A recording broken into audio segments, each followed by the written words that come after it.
always had that stuff, but she's just started to corral it and gain the confidence. And, you know, a pitcher gets hot at a right time and she's hot. I just tip my hat to the way she competed out there against us. She did not back down at all. So I thought, you know, we were working to make some adjustments, and then we finally did and broke through, and then we were able to get on her changeup a little bit, and that's a big part of her game. And the fact Hannah had a big hit on that changeup that can't remember how many we scored. I know we went ahead, but you know, so that was really great. Jordy getting that leadoff hit, Hannah Core coming up with the clutch hit up the middle to tie it. You know, they gave us all we wanted. I guess just how fulfilling is it to, you know, have those jitters and those nerves to start out, but then you guys finally break through in the fifth, and the crowd just ate it up. Yeah. You know, I don't know if we had jitters. I mean, everybody would have to speak to that a little bit. I think maybe I think the crowd, we've had big crowds, but it did feel a little different. I didn't have jitters, but it was almost like we were in slow motion a little bit. And I can't really explain that. They can maybe speak to it, but then it's like when we broke through, it's like, okay. And like, I feel like we're going to be fine the rest of the weekend. No more slow motion. What do you think you got from Alexis tonight? I thought Lex pitched really well. You know, she left one ball on the plate. That happens. But other than that, she gave us a lot of good pitches and a lot of good quadrants of the strike zone. What do you see from Jordy, the person who was leading the nation in save this season, come in and get a save in the postseason? Yeah, you know, you guys think about the numbers. I just know that I got to pass the baton to her. So I had a record. Now she has it, and I'm so proud of that. But yeah, no, this save was great too. You know, anytime we can hand the ball to Jordy, there's a lot of confidence. You know, we have a lot of confidence with Lex, with the ball in her hand too. But you hand the ball to Jordy, third time through the lineup, they haven't seen her. That's a big deal because they're such different pitchers, you know, right side, left side. So I felt great about being able to do that. And the third time through the lineup was when it really got going. So what was it about seeing the pitcher through, you know, the line going through a third time that really unlocked the offense?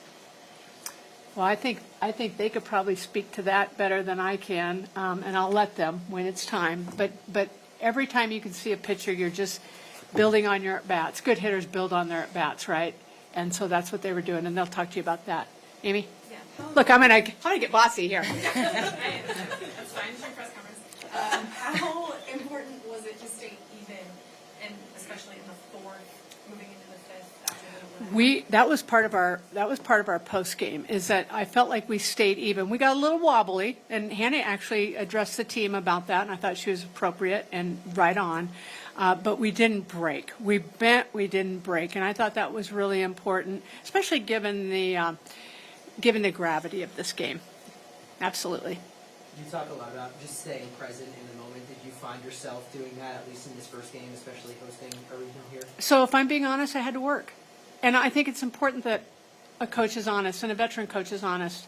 And because that's life. And to say that you can go through tough times, there was a lot of tough moments in that game. Say, oh yeah, I was perfect, I was fine. No, I was really having to work. In fact, I had to boss myself around.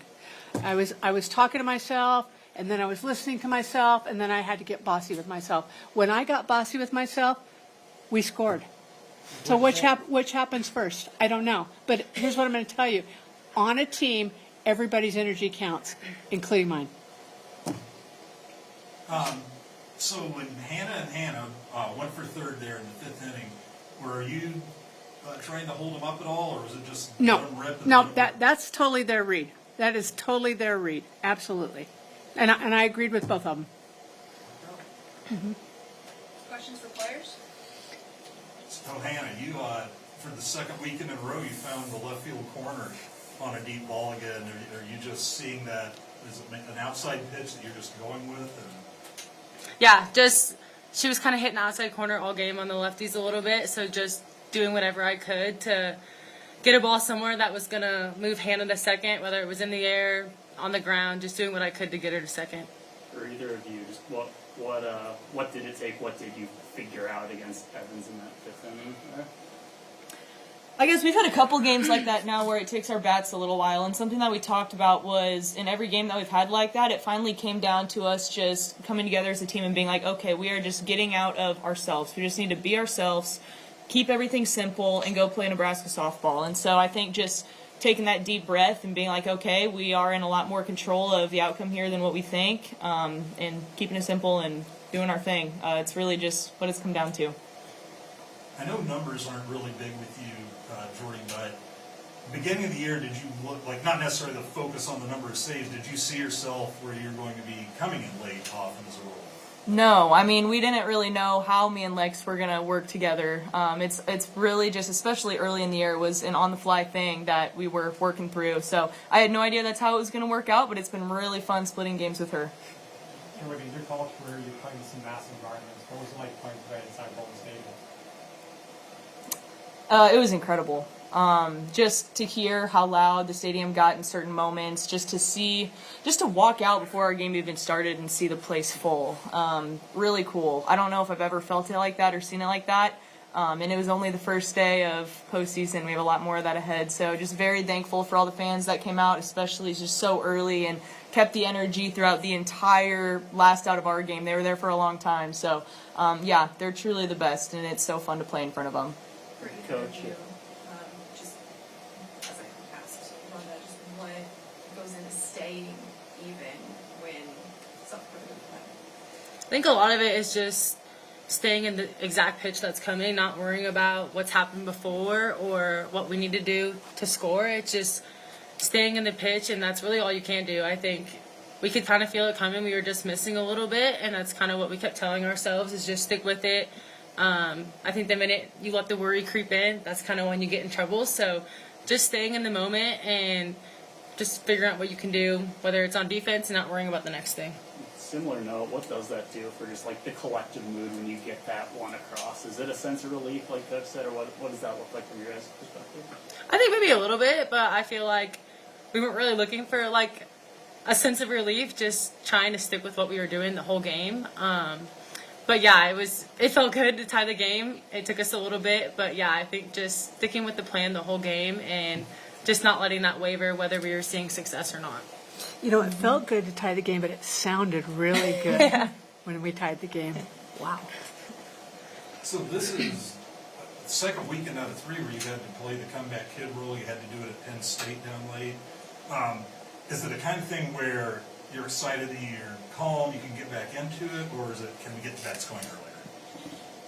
I think that everything honestly happens for a reason, and I think that these types of games, it's the perfect time for us to be playing them, because there's going to be a moment, again, in postseason where we're in that same situation, and now we're going to have that confidence even more to not panic when we're in that situation, because we haven't yet, and to know that we can come through in those moments, and we will, and anybody on our team could do it. So these are very essential games for us to be playing as a team as we go into the next couple weeks here.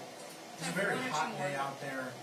Just kind of talk about rest, preparation for tomorrow as you guys prepare to play second game. Yeah, just getting a lot of sleep. We're at home, so a lot of our families are in town, but just making that a priority to get sleep, get our electrolytes in, drink a lot of water. I know we have a quick turnaround tomorrow, so just getting home early and just keeping our feet up. And then both of you are from Nebraska, and South Dakota had 7 players from the state on their roster. So did you know any of the opposing players previously, and what does it kind of mean about softball in the state that another team filled with Nebraska players can play this well? Yeah, there was quite a few of them that I played against in high school. I just think it's so cool for them that they were able to come back, and same for us. Like, we get to play in front of our family and friends, and like they're able to get to do that in postseason. Like, I think that's awesome, and just speaks volume to how much good softball there is in this state. And I think back to my high school days, and Jordy, like even when we played against each other, like that was some of the best softball around. And it's just really cool to see like people from Nebraska, not just playing for Nebraska, but playing all over. Yeah, she said it. Oh, sorry. No, she finished it. Okay. Yep. Okay, that's all we got time for because we're at the 10 minutes. But thank you guys. Thank you, everyone. Thanks, guys.